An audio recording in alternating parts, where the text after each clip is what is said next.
Hello and welcome to the John Ark Show.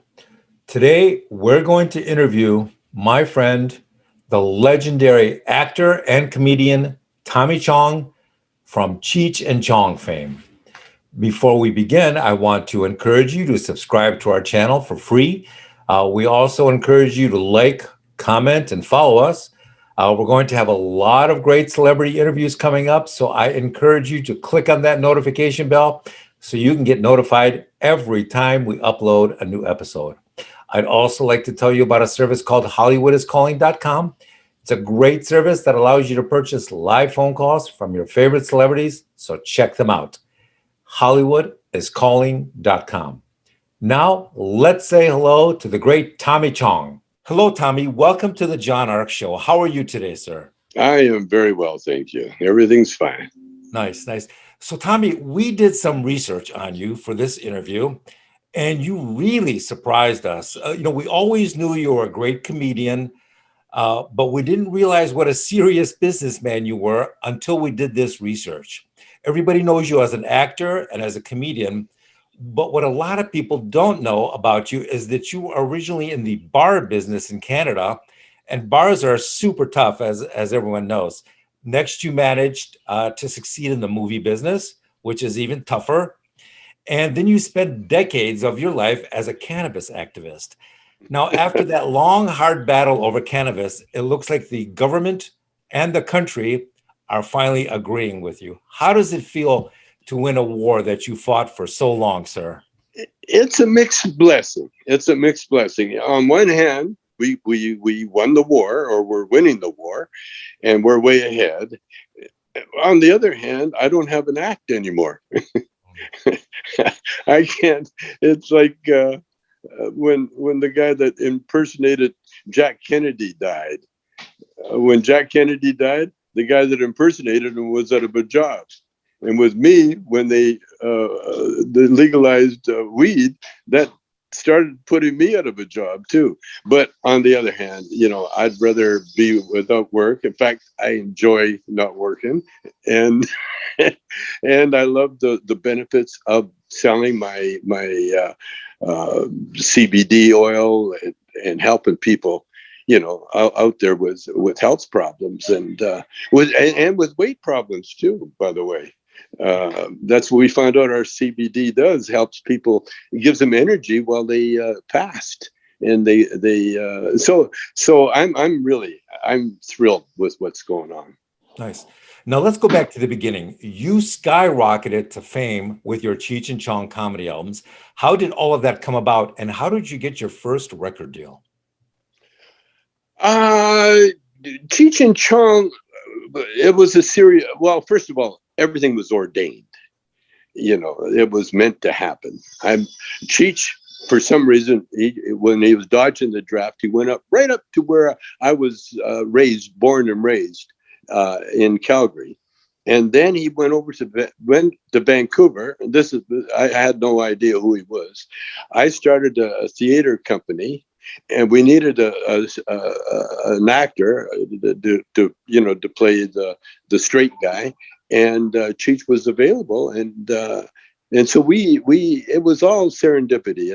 We all met, and then we got fired from the job, and so we stayed together, and as comedians came down to LA and did the circuit for about a year, and then we ended up uh, did our record deal.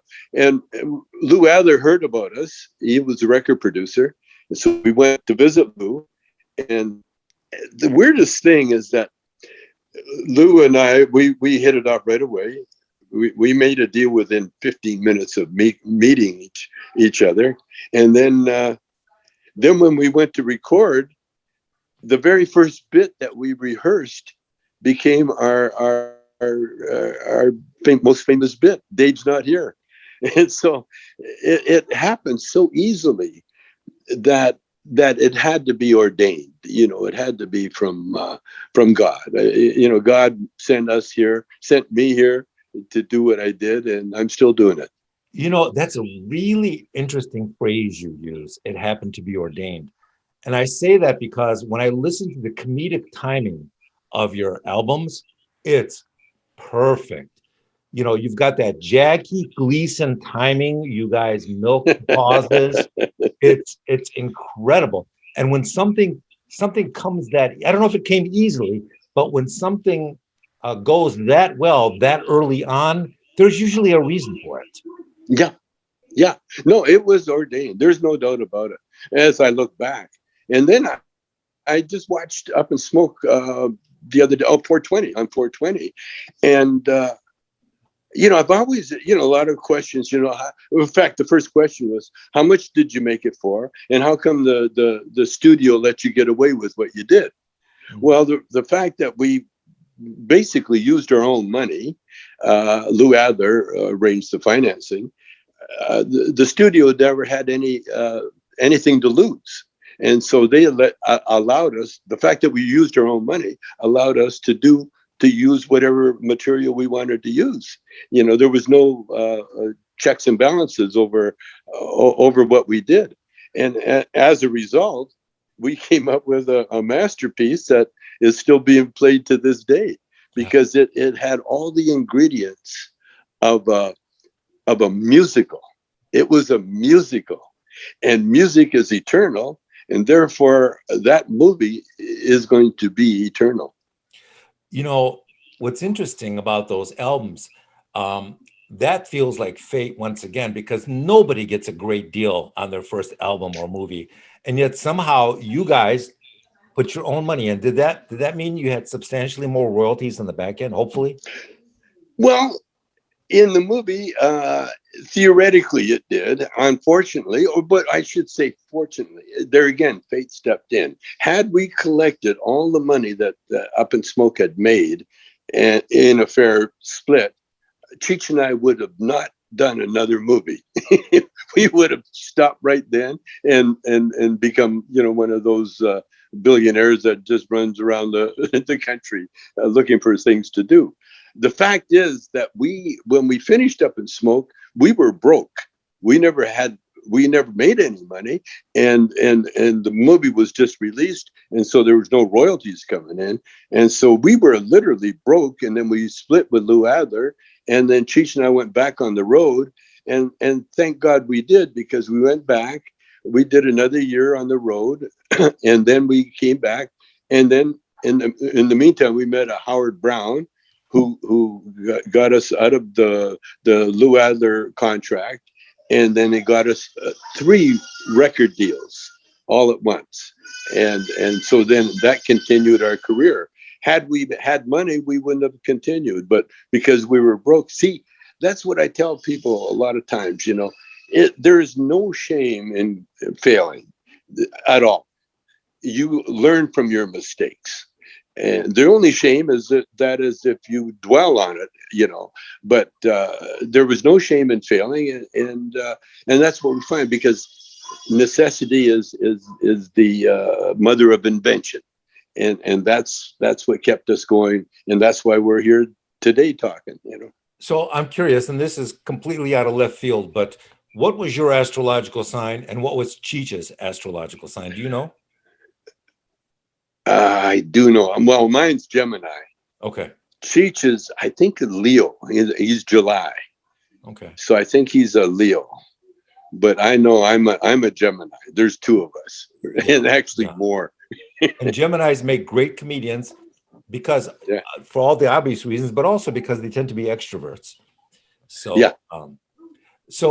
when your albums came out, I remember they had such a huge impact on the culture. There was something so conspiratorial about listening to them. You didn't want to get caught listening to them, but you wanted to brag to everybody about them that you had listened to them. It was very, very cool. You know what the Japanese call that? They call it stolen lessons.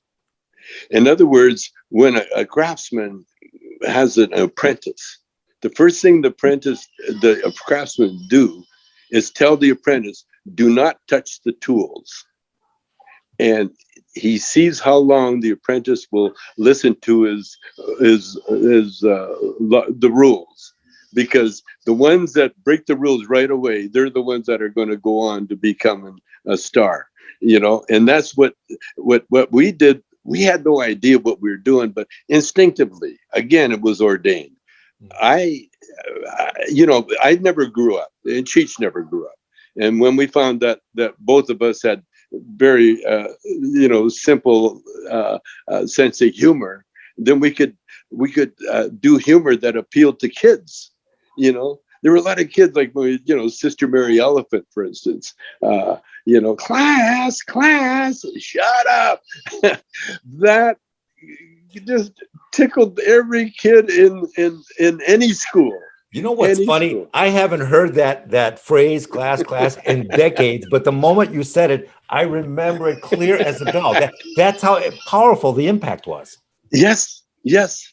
And all the jokes, and a lot of jokes, were given to us by other people. Like my daughter, who was, I think she was maybe 11 at the time, told me a joke about Jabordnik. Jabordnik. Look like dog poop. Smell like dog poop. Taste like dog poop. Oh, good thing we didn't step in it. And, I mean, the jokes like that, or what was it, Uncle Pervy? Oh my God! I mean, that was so sick. And then we did a lot of sick humor too, and sexy humor. And I was watching my son grew up with them, and he was like a baby when we did. No, he wasn't even born. He wasn't born until 74. We did the records in 71. And but anyway, as he grew up, he'd listen to the records and laugh at certain things, and then he wouldn't understand other things. And then as he understood, then he would come in the room, and the living room, and he'd give me that look. Yeah, I get it now. So no, we again, it was some power that just got us together and did what we did. Do you know how an audience can detect musical perfection? They hear it in the notes, they hear it in the tune. I think the same thing happens with comedy. The timing, the construction of the joke, the pacing, and I think people recognize that perfection, and I think that's where its comedic power comes from. I was listening to some of your bits on YouTube, and the timing was so good. I mean, Jackie Gleason plus some. I mean, Jackie had masterful timing, and you don't realize how powerful the timing is a part of a joke until you hear its impact. Yeah. It's amazing. It's amazing. Well, you know what I did? I turned on television. I love what we got. When we're locked down, I get a chance to watch all sorts of new and old. And I turned on, first of all, the Carol Burnett show. And I watched the early Carol Burnett stuff.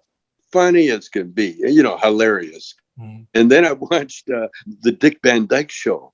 And my God, what I found out is that Dick, at the time, everybody was drinking and smoking. And so his humor was based around cigarettes and drinking. And then, and this was like a, family rated show. But yet they're showing alcohol at its worst and tobacco. And then, and then I watched the Muhammad Ali roast with red buttons. Oh, you talk about old time humor, timing. It's a classic. If comedians want to learn comedy, watch the Muhammad Ali roast, because all these comedians took turns coming up and just doing short bits, but so funny. It was incredible. And with clean humor, because you're on network television, like those old shows were, you have to rely on things like timing and proper joke construction and milking the silence. It's just incredible. Oh yeah. There is no, you couldn't get away with anything. Those guys, they went for the big laugh, the belly laugh. Mm-hmm. That's what the roast did.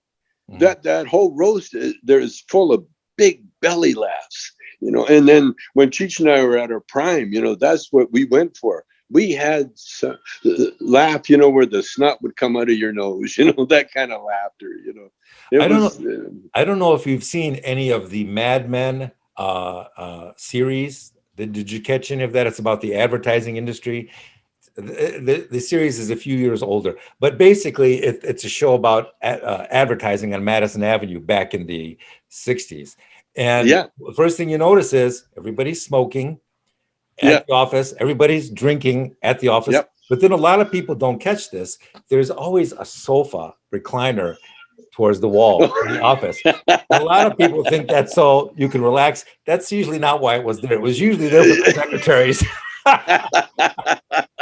You're right. The casting coach. Yeah, That's what exactly. they called it. The Exactly, casting exactly, coach. exactly. Yeah. So when Up in Smoke came out, it was such a massive hit that in a strange, almost surreal way, you became the pope of pot smokers everywhere. You somehow managed to mix cannabis and comedy in a way that audiences love. They just fell in love with you guys. Was that formulaic? Was that formulaic, or was that sort of representative of the times, or how did No, this come together? we followed a formula. I was the guy that wrote it, most of it. Hmm. The outlines and stuff like that. Well, you know what I did? There was a couple of rules. When I started playing guitar years ago, when I was 8 years old, the fiddle player across the field from where I lived found out that I could play guitar, and so he hired me as a sideman, a rhythm guitar player for his fiddle playing.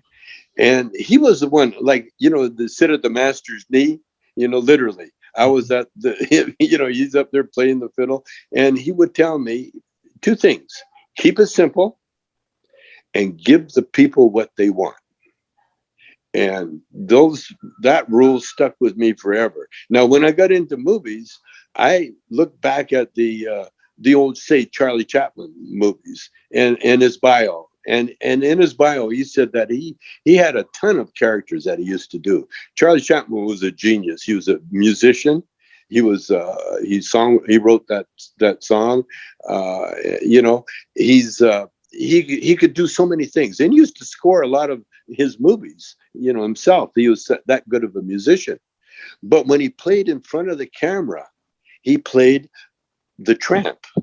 And the reason he said that the tramp, see, everybody could look down on the tramp. And so that united everybody. No matter how rich or how poor you were, you could laugh at this guy because there was nobody lower than him. And so when Cheech and I started our comedy, I had that in mind. I had that, the lowest common denominator. So I wanted the lowrider, the Chicano, to be hooked up with the rich Jewish kid. He was in his 40s, still living at home. And still stealing the dash. I mean the grill off the Rolls Royce to put on his BMW. No, his Volkswagen. And so there was that. And then when we did the band full of, and then there was another rule that I learned. I don't know exactly where I learned it, but it was called the most of rule. And that rule, and I told Jordan Belfort of the Wolf of Wall Street when we were doing time in jail together. He was I was writing my book, and then he was starting to write his book, and so I had to coach him on it. And I told him the most of rule, and he used it, and that movie and the book became a hit. Well, the most of rule is that if you're going to show a mountain, show up the biggest ass mountain you could find. If you're going to do a pratfall, you'd make it the most intricate pratfall that you can find, and that's the rules that you're talking about, like in the Muhammad Ali roast. The girl from the lady from Laugh-In, where she'd beat him up with her purse or something soft. And well, she was beating on Muhammad Ali, and then she wouldn't stop, and then everybody was trying to stop her, and she was just beat him. And so the hilarity grew and grew and grew, and pretty soon they got Tony Orlando, Freddie Prinze, all these people are trying to, Floyd Patterson, Wilt Chamberlain, they're all trying to stop this lady, and she break away from him, and she beat him to death. That went on twice. She finally got out. They got her out of the room, and then they come back in, and then she burst in the room again. They milked that until you were helpless. You're on the floor laughing, and so what we did with Up in Smoke, we abide by those rules, and we also, what we did is that we uh, um, showed the Chicano as a very funny little Chicano, as opposed to being the serious. We took all the seriousness out of it. You know, the rich Jewish kid and his dad's going to ship him off to military school, and the other kid, the lowrider with the car that no door handles. He had to put his finger in the door thing to open the door. I mean, those little things just resonated with everybody. And didn't matter what country you were in. Everybody knew the guy was the broken up car, and the rich kid that, you know, that just had no brains whatsoever. And that was the secret. That was the secret of it, because we transcended everything. We transcended economics, the money. We transcended race. You know, we transcended, you know, the police, the law, with Up in Smoke. Up in Smoke made pot so much fun that people were questioning, why is this illegal when it's so much fun? And so we really accomplished what we wanted to do, and we're still doing it. You know, we're still doing it. You know what's brilliant about that? It seems that not only did the great Cheech and Chong employ that strategy, but also Al Bundy, Married with Children, Yeah, the Three Stooges. They were yeah. all very good at making the audience feel disarmed and yet superior at the same time. That's a very intoxicating mix that attracts people. And you guys are Yes, really good at that. yes, yep, Just yep. It wasn't until you know, Cheech shaved off his mustache and became a cop, you know, in Nash Bridges, and then I went on the road as a stand-up, you know, with my wife, you know, that we really ended up separate, you know, and then we went back together, and it worked out okay. But now we're back to you know, I'm going to go back on the road with my wife, and Cheech is might be doing another Nash Bridges thing. They're filming it right now. You know, it might be another Nash Bridges. But you know what's interesting about that? As brilliant as Cheech was, um, he was never as charming at Nash Bridges as he was as Cheech with Cheech and No, Chong.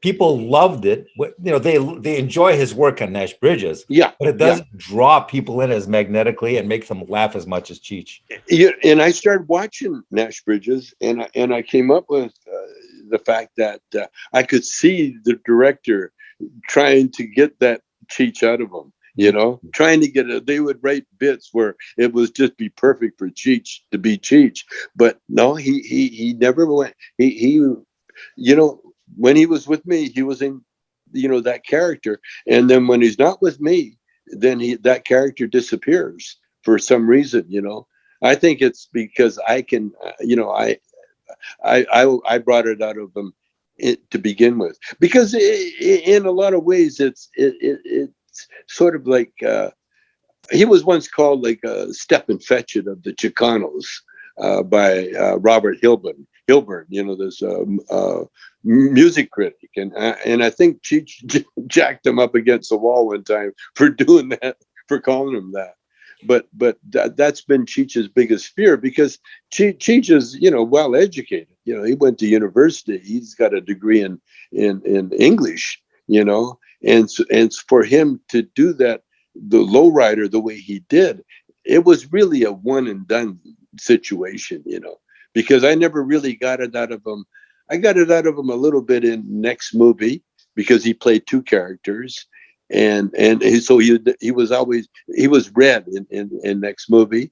Nice Dreams, almost, but he was emerging out of that mindset. But Up in Smoke, man, that was the template for Chicanos after that. You You couldn't get know, any better than that. people have no idea how difficult it is to make just an average movie, let alone a great movie like Up in Smoke. That's almost like God and the stars all aligning at once. It is really Yes, hard and really difficult. yeah. Now you guys move on to subsequent movies, and that gets even harder. How much harder was it to do the subsequent movies after you guys struck lightning with the first one? Oh, it was almost impossible because no matter how funny we got, you're always compared to the genius movie that you accidentally did. You can never repeat a first time. You can't repeat a first time, and that's what it was. It was our first time, and you can never repeat that. And we're lucky now to be able to still live off that image, and our record, same as records, after I think our ninth album. And by the way, our last album is funny because we weren't with Lou. We did the album. We were with a guy named Peter Lopez, who was Michael Jackson's attorney at the same time, and then Peter committed suicide, and so years later, in fact, just a few years ago, a few months ago, we each received, I think, $80,000 check for the album that we totally forgot about. Hmm. Because it shows you how Cheech and Chong are. We would do something and then go on do something else, and the money would have came in or not. Just like the album, it never came in. We never got paid for it, and we never thought about it. It just never entered our mind because when you're creating, that's the last thing you think about. You know, is the money, and that's why you have people either stealing from you or protecting you. You know. This is what impresses me about you again. I detect zero bitterness in you. Most people, if somebody grabbed a pile of their money and ran off with it and didn't send them the royalty checks, they would be consumed by lifelong bitterness and anger. It's like a cancer that festers in their gut. But I don't see any of that in you. That's No, really impressive. no, I've done some things financially that even my wife, if she knew about it, she would be very angry. I once gave well, 500,000 back because I was hired to direct a movie for Canon Pictures, and I went over to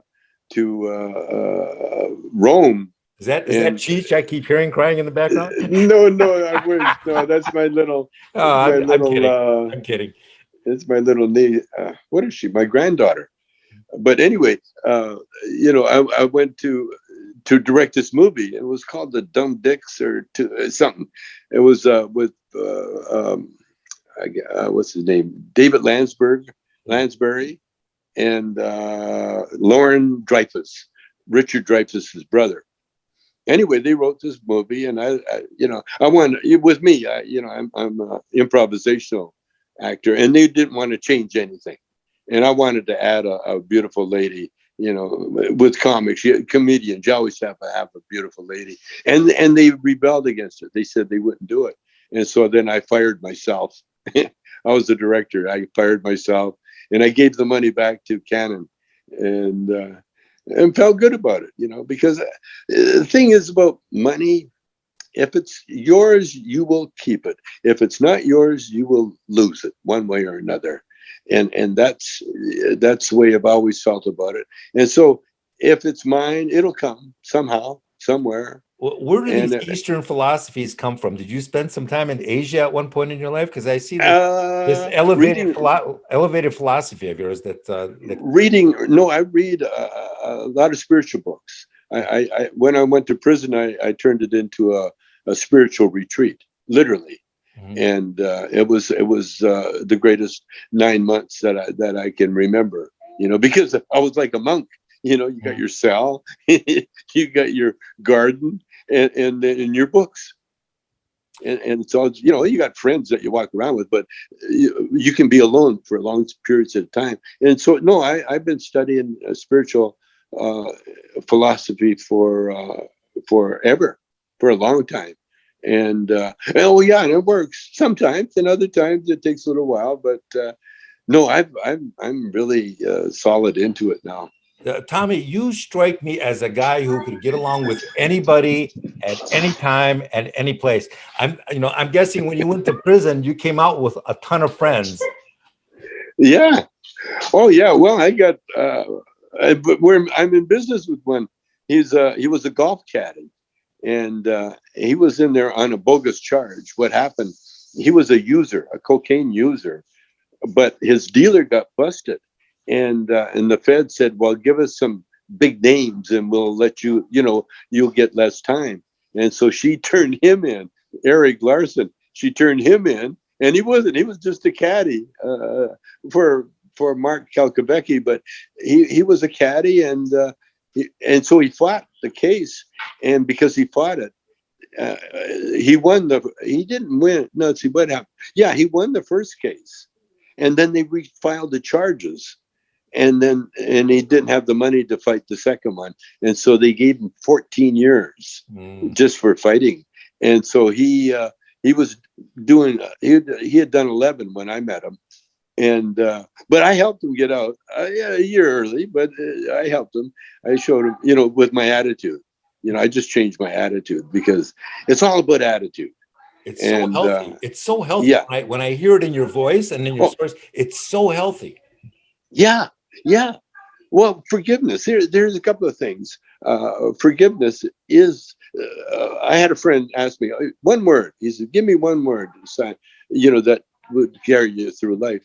And I said, "Forgiveness," because forgiveness really is freeing yourself from any kind of harm. It's not that you don't help anybody by forgiving them, but you change the dynamics. Like if they done you wrong and you forgive them, then the wrong is disappears, you see. And like the Bible said, don't come to God with prayers if you got bad feelings in your heart for somebody, for your brother. You got to clean out all that garbage first, and then bring your gift to the altar, it's called. And when you do that, it really it increases your demonstration, that we all strive to get. Tommy, I think you and I should open up a mega church somewhere You know what, with the first thing with they done. 20,000 seats. We'll fill it three times every Sunday. And, instead of the Eucharist, Tommy will pass out a different kind of Eucharist. You know what, the first thing my books tell me to do is don't do it. Don't open a church. That's what the books tell you. You know you don't take uh you don't take what was I saying? You don't take your spiritual learning. Oh no, I was just joking, but I thought Yeah, it was, yeah. But I thought of it. yeah. Man, I it went through my mind. Especially when I see guys like. Okay, my son. I'm at my son's house right now. He's looking for his dog. Yeah, every producer's instinct tells me it would be a huge success, but I understand why you wouldn't want to do it. Yeah, no. That's the last thing I will. I will. So I will do. But I want to spread the message. I really do. And the book tells you too. Don't. You know. right. Preaching is like, to me. Preaching is like giving directions to someone. Giving directions to Disneyland to somebody that has no intentions of going. Well, and in That all honesty, whenever I do see a preacher who's got a mega church or an amphitheater as a church, I know it's only a matter of time before he gets arrested for something somewhere. you're so right. You're so right. You're so right. So I'll tell you what else. Earlier you mentioned your time with Jordan Belfort. Yeah. You guys were in prison, and as you mentioned, he's the guy who was later played by Leonardo DiCaprio, Yeah. Wolf of Wall Street. I suspect you guys had some incredible conversations. Have you ever thought about reducing that to a movie or recreating it in a podcast or an album or something? Because that just sounds like fertile ground to me. It yeah, yeah, it definitely, it was interesting. It Mhm. was interesting. There was a whole drama that I might write about, when I was in there, because, no matter where you go, there's a drama, and there's all sorts of things. The Eric that I told you about, the caddy, he also ran the garden, and the garden was a vegetable garden with everything, and it was for the food bank, not even for the prisoners, but the people that worked in the garden, they could eat from the garden. And so we used to have these incredible meals every night that Eric would make for us, the healthiest, incredible food. And so when Jordan came and became my cellie, my cellmate, he we invited him into the car. It's called a car, and so but there was a rule. The new guy had to do the pots and pans, wash the dishes. You see, now when I joined, I had to wash the pots and pans. I didn't mind. I loved it, washing pots and pans. But when Jordan joined, he he was beyond that. He was above that. He wouldn't wash them, so he would hire another prisoner to wash it. Well, that broke our rules. So he got booted out of the car. But it was okay, because by now he was writing his book, and he was writing day and night almost. And we had interesting times. Jordan, he's a lot like Donald Trump. You know, had he just been honest, he would have been one of the richest guys in America. Just like Trump. Just think if Trump went into infrastructure the minute he took office. You imagine? Can you even kind of imagine how much money he would be worth now? Because construction, that's where you can put a little more than you should away for yourself legally. And then you could have rental properties. I mean, there's so many ways that he could have been literally the richest, one of the richest men in the world. But instead, he had to steal. And that's the same as Jordan had a chance to become one of the biggest stockbrokers, in America. But instead, he went for the penny stock, and he went for the scams, and he went for the stealing. And the law of life tells you that you will lose whatever you steal. You will lose, and not only lose what you stole, but you'll lose even what you own yourself. So and to this day, like, Jordan's out now, and he's doing self-help seminars, and he gets paid like $100,000 a pop. So he's doing very well, but he's still struggling. Speaking of losing everything you steal, ultimately, the first thing that comes to mind for me is Pablo Escobar, one of the richest guys in the world, and then it all just disappears. Disappeared, gone, Yeah, gone. yeah, And now he's being led around by the scruff of his neck, right? yeah. Is that the guy, or Pablo no? That's Escobar. El Chapo. Yeah, That's El Chapo. yeah.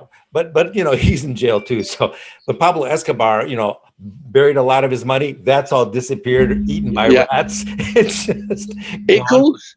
It goes. It's a miracle how, if the ill-gotten gain disappears, like, it evaporates. That's the way it works. But if you're honest, and you try to give your money away, it multiplies so fast that you can't give it away. That's the way it is. Like Bill Gates, you see Bill Gates getting divorced, and they got to split what, $92 billion. There's something going on there. So I see why they got divorced. yeah, They're two big companies, they just split up. They're just going to be. Can you imagine? I can't even imagine being that wealthy. No. So in 2008, two interesting things happened in the United States. First, there was an enormous recession that kicked off. And secondly, Cheech and Chong decided to go back out on tour after a few years off. What was it like to be back on the road after those years? And what effect did it have on you? It was when we got back together. It was so nice. I always missed Cheech. Personally. Personally, when we started breaking up around the Corsican Brothers time, I felt sad. I felt excited because I was going on my own, but I was very sad because he became such a brother, a brother. We couldn't get any closer. And so when we got back together, thanks to my son, because initially we had a meeting and it never went too well, because he had become Nash Bridges and I had become, stand-up comedy. So the meeting never went that well, but I really felt it was so nice seeing him again because it had been almost 20 years, and so I sent him an email. And my son, who has this, he takes care of my business and that, he intercepted my email, and he sent his own email where it says, "Gee, it was nice seeing you. I'm glad we can get back together and let's do a rehearsal." And then my son told me, he says, "Oh, by the way, you and Cheech are going to rehearse tomorrow here at the house." And I laughed like crazy because we were both too ego-minded, to compromise, But then when we got back together, it was a joy. It was so much fun. And then, my wife insisted that she be in the show, and so she stayed in the show, and we had a great run, from '08 till the pandemic. Man, it was incredible. So, Tommy, let me tell you something. Your comedy career impressed me. Your acting career impressed me. Your business acumen impressed me. But let me tell you what really impresses me about you. You fought cancer for many years and you won. Yeah. And that's not show business. That's not money. That's not ego. That's really serious.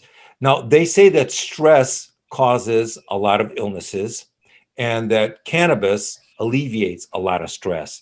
Yeah. Do you think it was the cannabis that reduced your stress levels that made you healthier and caused the cancer to go away?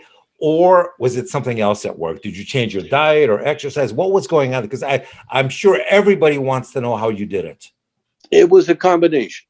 It was a combination. When I first got diagnosed with cancer, I had all sorts of nutcases come up with these marijuana cures.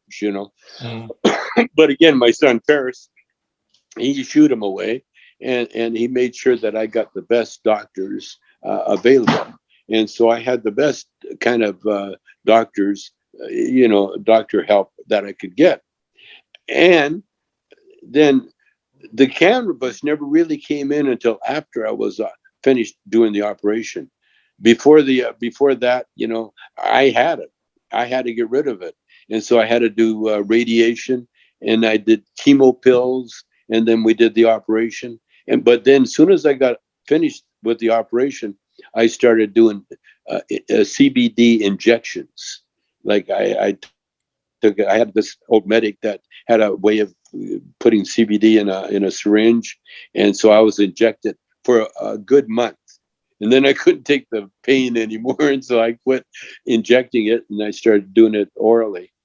But what the cannabis products does, and this is a CBD and THC as well, they go right to the brain, and the brain is the central command.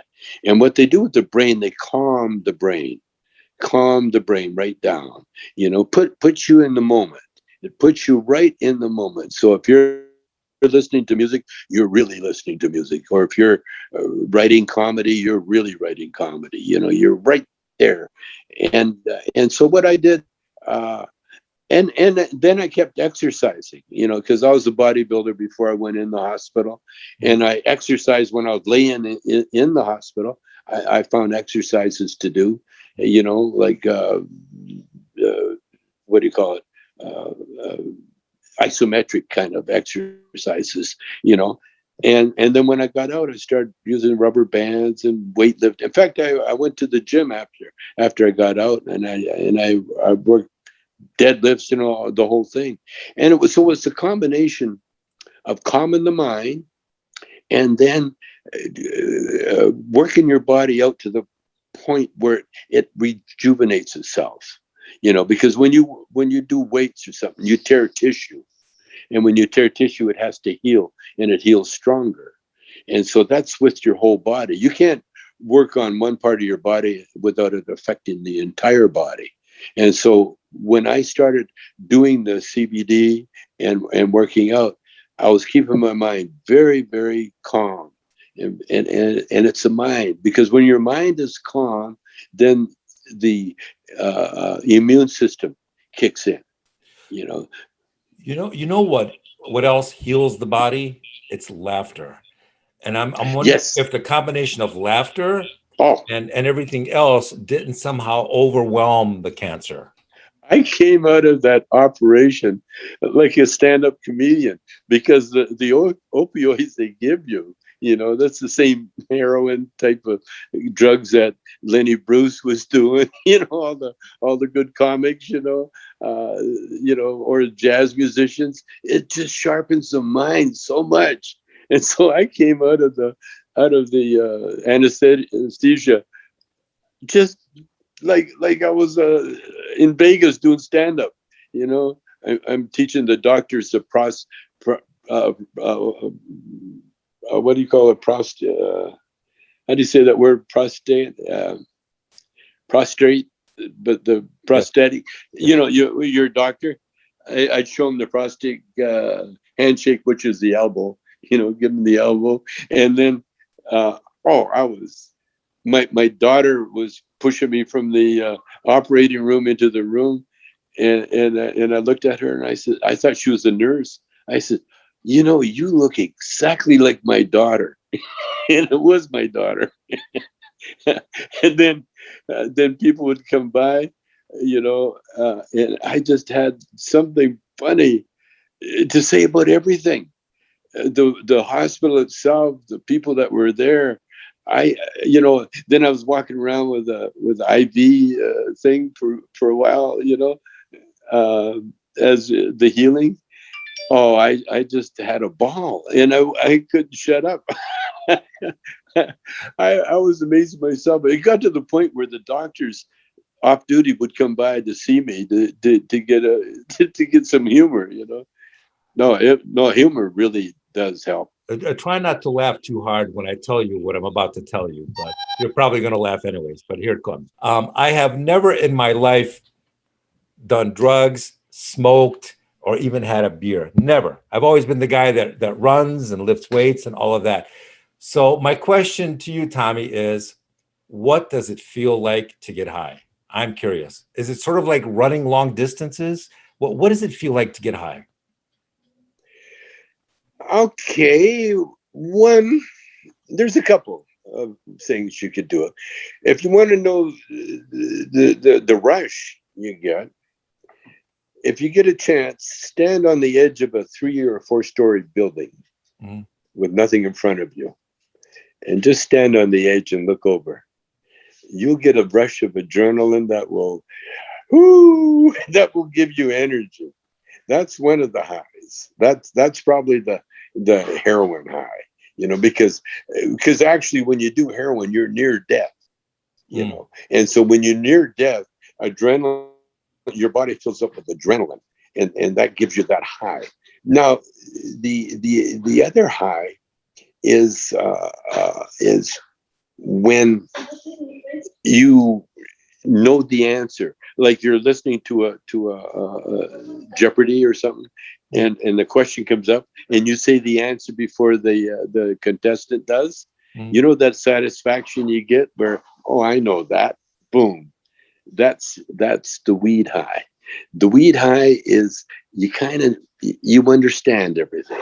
You understand silence. You understand everything, music, oh, art, movies. You see things in movies that you go, oh, of course, yeah. And then you talk to people and they don't understand it. Getting high puts you in the moment. You see, near death experiences put you in the moment. Everything, time kind of stops, you know, on certain things. What And makes so you that's what makes you feel better, exercising or getting high? both. Oh. Both. Exercising probably is a better one. So All right. Well, listen. I got to Thank you very much. Is there anything you would like to promote before we wrap it up? just everybody stay healthy and All mask. right. Do what you're told to do, and keep the faith. Keep the faith. Well, And if you Tommy, don't have a faith, get one. Tommy, it has been a huge pleasure having you on the show. You spent your entire life bringing laughter and comedy to people, and the world needs more of you, people like you. Thank you very much, and you are always welcome back on the show, sir. I'd love to do it again anytime. Thank you. Take care. Bye-bye. Take care, Bye-bye. man. Well, I hope you enjoyed that as much as we did. Tommy is such a great, great storyteller.